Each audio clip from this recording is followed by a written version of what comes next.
بشرة خير ومنادي عالصعيدي وابن اخوك البورسعيدي والشباب الاسكندراني لما ሰላም ጤና ይስጥልኝ ውድ የዚህ ቻናል ተከታዮቼ ዛሬ በዓለማችን ላይ ረጅም ዘመናትን ያስቆጠረውን እጅግ ውስብስብና የብዙዎችን ትኩረት የሳበው የፍልስጤም ጉዳይ በጥልቀት እንመለከታለን።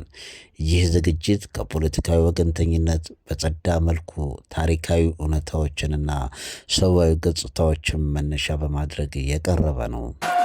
ፍልስጤም የት ነበረች? አሁንስ በምን ሁኔታ ላይ ትገኛለች? የወደፊት እጣ ፋንታዋስ ምን ሊሆን ይችላል? ለሚሉ ጥያቄዎች ምላሽ ለመስጠት እንሞክራለን። እስከ መጨረሻው አብራችሁን ቆዩ። بشرة خير ومنادي عالصعيدي وابن የፍልስጤም ምድር ለዘመናት የበርካታ ስልጣኔዎች መገኛ፣ የሶስት ታላላቅ እምነቶች ቅዱስ ስፍራ ሆኖ ቆይቷል። በ19ኛው ክፍለ ዘመን መገባደጃና በ20ኛው ክፍለ ዘመን መጀመሪያ አካባቢው በኦቶማን ኤምፓየር ስር ነበረ። በወቅቱ ሙስሊሞች፣ ክርስቲያኖችና አይሁዶች ተቻችሎ ይኖሩባት የነበረች ምድር ነች። ከአንደኛው የዓለም ጦርነት በኋላ ምድሪቱ በብሪታንያ ቁጥጥር ስር ወደቀች። በዚህ ወቅት የጽዮናዊነት ንቅናቄ እየተጠናከረ መጣ። በ1917 የወጣው የባልፎር አዋጅ ብሪታንያ በአይሁዶች ዘንድ ብሔራዊ መኖሪያ በፍልስጤም ምድር ላይ እንዲመሰረት እንደምትደግፍ ገለጸች። ይህም ለዛሬው ግጭት የመሰረት ድንጋይ ሆነ። በ1948 የእስራኤል መንግስት መመስረት ተከትሎ ይህ ክስተት በፍልስጤማውያን ዘንድ ናክባ ወይም ታላቅ መዓት ተብሎ ይጠራል። በዚህ ወቅት በመቶ ሺዎች የሚቆጠሩ ፍልስጤማውያን ከመሬታቸው ተፈናቅለው ስደተኛ ሆኑ። ከዛ ጊዜ ጀምሮ ፍልስጤም የታሪክ ማዕበል ውስጥ ትገኛለች። የፍልስጤም ግዛት በአሁኑ ወቅት በሁለት ዋና ዋና ቦታዎች የተከፈለ ነው። ጋዛና ዌስት ባንክ።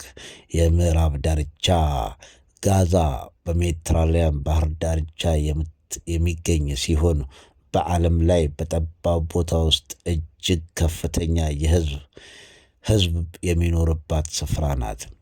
ዌስት ባንክ ደግሞ በዮርዳኖስ ወንዝ አቅራቢያ የሚገኝ ሲሆን በውስጡ በርካታ ታሪካዊ ከተሞችን ይዘዋል።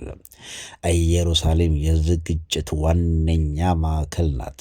ፍልስጤማውያን ምስራቅ ኢየሩሳሌምን የወደፊት ዋና ከተማቸው አድርገው ይመለከቷታል። በከተማው ውስጥ የሚገኝ አልአቅሳ መስጊድ እና ሌሎች ቅዱሳን ስፍራዎች ጉዳዩን ከፖለቲካ ባለፈ መንፈሳዊ ትርጉም እንዲኖረው ያደርጉታል። በዌስት ባንክ ውስጥ የሚገነቡ የእስራኤል የሰፈራ መንደሮች እና የሚቆሙ የፍተሻ ጣቢያዎች የፍልስጤማውያን እንቅስቃሴ በእጅጉ ይገድባሉ። በፍልስጤም የሚኖሩ ሰዎች ሕይወት እጅግ ፈታኝ ነው።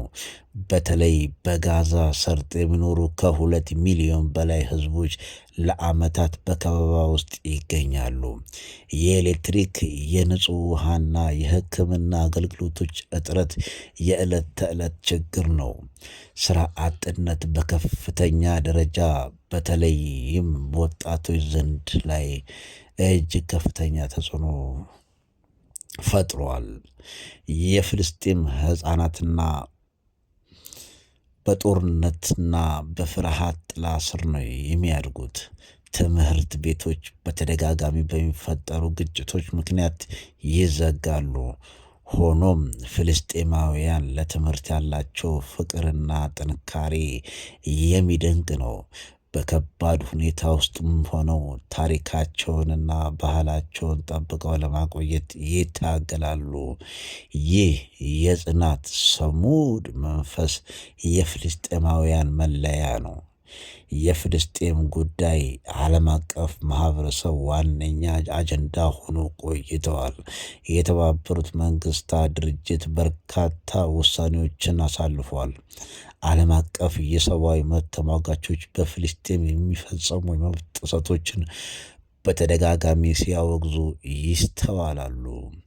በቅርቡ ደግሞ በዓለም ዙሪያ ያሉ ወጣቶችና ተሟጋቾች በማህበራዊ ሚዲያ አማካኝነት የፍልስጤም ድምፅ ለማሰማት ጥረት እያደረጉ ነው። ዓለም አቀፍ የፍትህ ፍርድ ቤት በጉዳዩ ላይ የተለያዩ ምርመራዎችን እያደረገ ይገኛል። ይህ ዓለም አቀፋዊ ንቅናቄ ጉዳዩን የመላው የሰው ልጅ የፍትህ ጥያቄ መሆኑን ያሳያል። ከጦርነትና ከፖለቲካ ዜናዎች በስተጀርባ ፍልስጤም እጅግ የበለጸገ ባህል አላት። የፍልስጤም ባህላዊ ልብስ ስፌት ወይም ታጥሬዝ የሴቶች ጥንካሬና የታሪክ ማስታወሻ መገለጫ ነው። እንደ ማቅሉባ ያሉ ጣፋጭ ምግቦች የቤተሰብ አንድነት መገለጫዎች ናቸው። ገጣሚያንና ሰዓሊያን በፍልስጤም ታሪክ ውስጥ ትልቅ ቦታ አላቸው።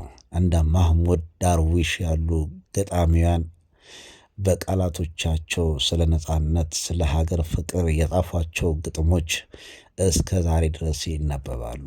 ስነ ጥበብ ለፍልስጤማውያን የመቋቋሚያ ድምፃቸው፣ ለዓለም ማሰሚያ መሳሪያቸው ነው። ለማጠቃለል ያህል የፍልስጤም ጉዳይ የመሬት ብቻ ሳይሆን የፍትህ፣ የነጻነት፣ የሰብአዊ ክብር ጥያቄ ነው። መፍትሄው የሚገኘው የሁሉንም ወገኖች እኩልነትና መብት በሚያከብር ዘላቂ የሰላም ስምምነት ላይ ብቻ ነው። ጦርነትና ግጭት የሚገፋው የንጹሐንን ሕይወት ነው። የዛሬው ፕሮግራማችን እዚህ ላይ ያበቃል። ስለዚህ ጉዳይ የእናንተን አስተያየት ምንድን ነው? ሰላም እንዲሰፍን ምን መደረግ አለበት ብላችሁ ታስባላችሁ? ሐሳባችሁን በኮሜንት መስጫው ላይ አስፍሩ። እንዲሁም ከተመቻችሁ ቪዲዮን ላይክ፣ ሼር፣ ሰብስክራይብ ያድርጉ። ላይክ መስጠትን ለሌሎች ማጋራታችሁን አትርሱ። ስላዳመጣችሁን አመሰግናለሁ። ሰላም ቆዩ። بشرة خير